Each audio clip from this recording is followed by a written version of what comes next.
মধ্যপ্রাচ্য জুড়ে মার্কিন ইসরায়েলি স্থাপনা লক্ষ্য করে চতুর্মুখী ভয়াবহ হামলা চালিয়ে যাচ্ছে ইরান। ইসরায়েল সহ উপসাগরীয় দেশ কুয়েত, জর্ডান, সৌদি আরব ও ইরাকে ক্ষেপণাস্ত্রের ঢেউ চালাচ্ছে আয়াতুল্লাহ বাহিনী। এমন অবস্থায় ইরানকে দমাতে মধ্যপ্রাচ্যে হাজারো মার্কিন সেনা মোতায়েন করেছে হোয়াইট হাউস। এরপরই যুক্তরাষ্ট্রকে চ্যালেঞ্জ ছুড়ে দিয়ে ভিডিও বার্তায় হুঁশিয়ারি দিয়েছে ইরান।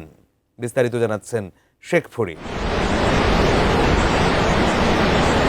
মধ্যপ্রাচ্যে ইরানকে ঘিরে চলমান সংঘাত নতুন এক সংকটময় পর্যায়ে পৌঁছেছে, আর আগামী কয়েকদিন হবে সবচেয়ে বেশি নির্ধারক ও গুরুত্বপূর্ণ, যা যুদ্ধের গতিপথ কি হবে তা নির্ধারণ করবে।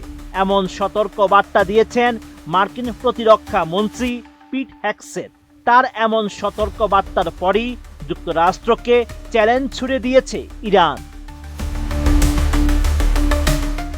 মধ্যপ্রাচ্যে হাজারো মার্কিন সেনা মোতায়েনের পর এক ভিডিও বার্তায় নতুন করে যুক্তরাষ্ট্রকে হুঁশিয়ারি দিয়েছে আয়াতুল্লাহ বাহিনী। ইরানের রাষ্ট্রীয় সংবাদ মাধ্যম প্রেস টিভিতে প্রকাশিত এক ভিডিওতে সরাসরি বার্তা দেওয়া হয়েছে, মার্কিন বাহিনীর মোকাবেলায় সম্পূর্ণ প্রস্তুত ইরান।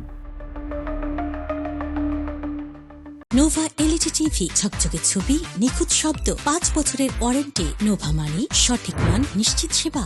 প্রায় 1 মিনিটের ওই ভিডিওতে দেখা যায় ইরানের বিশেষ বাহিনীর মহড়া, যুদ্ধ সজ্জায় সজ্জিত কমান্ডারদের কঠোর অনুশীলন, দুর্গম ভূখণ্ডে অগ্রসর হওয়ার দৃশ্য এবং ভারী অস্ত্র ব্যবহারের ঝলক ফুটে উঠেছে তাতে। ভিডিওর একাধিক অংশে দেখা যায় ক্ষেপণাস্ত্র নিক্ষেপকারী যান থেকে ক্ষেপণাস্ত্র ছোড়া হচ্ছে এবং তারপরেই বিস্ফোরণের দৃশ্য। পটভূমিতে তীব্র সুরের সঙ্গীতের সঙ্গে স্পষ্ট বার্তা, ইরানের কাছে আসুন, রণক্ষেত্রে অপেক্ষা করছে আয়াতুল্লাহ বাহিনী। এই ভিডিও প্রকাশের সময় হোয়াইট হাউস জানায়, মধ্যপ্রাচ্যে মার্কিন সেনা মোতায়েনের লক্ষ্য যুদ্ধ পরিস্থিতিতে কৌশলগত নমনীয়তা বজায় রাখা। তবে যুক্তরাষ্ট্রের এই সম্ভাব্য অভিযান নির্দিষ্ট লক্ষ্যকে কেন্দ্র করে সীমিত আকারে অভিযান চালানো হতে পারে। বিশেষ বাহিনী ও নিয়মিত সেনার যৌথ অংশগ্রহণে আক্রমণ চালানোর পরিকল্পনায় বেশি গুরুত্ব পাচ্ছে বলে ধারণা করা হচ্ছে।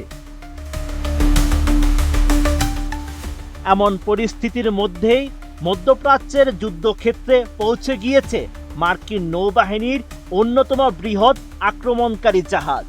প্রায় ৩৫০০ সেনা ও নৌ সদস্য নিয়ে এই জাহাজ ওই অঞ্চলে প্রবেশ করেছে, যা পরিস্থিতির গুরুত্ব আরও বাড়িয়ে দিয়েছে। সব মিলিয়ে একদিকে ইরানের কঠোর বার্তা, অন্যদিকে যুক্তরাষ্ট্রের সামরিক প্রস্তুতি, এই দুইয়ের সংঘাতে সেখানকার পরিস্থিতি আরও জটিল হয়ে উঠছে। যদিও পর্দার আড়ালে কূটনৈতিক প্রচেষ্টা অব্যাহত রয়েছে, তবুও বর্তমান পরিস্থিতি কোন দিকে মোড় নেয় সেদিকেই নজর রয়েছে আন্তর্জাতিক মহলে। Sheikh Farid, ATN news.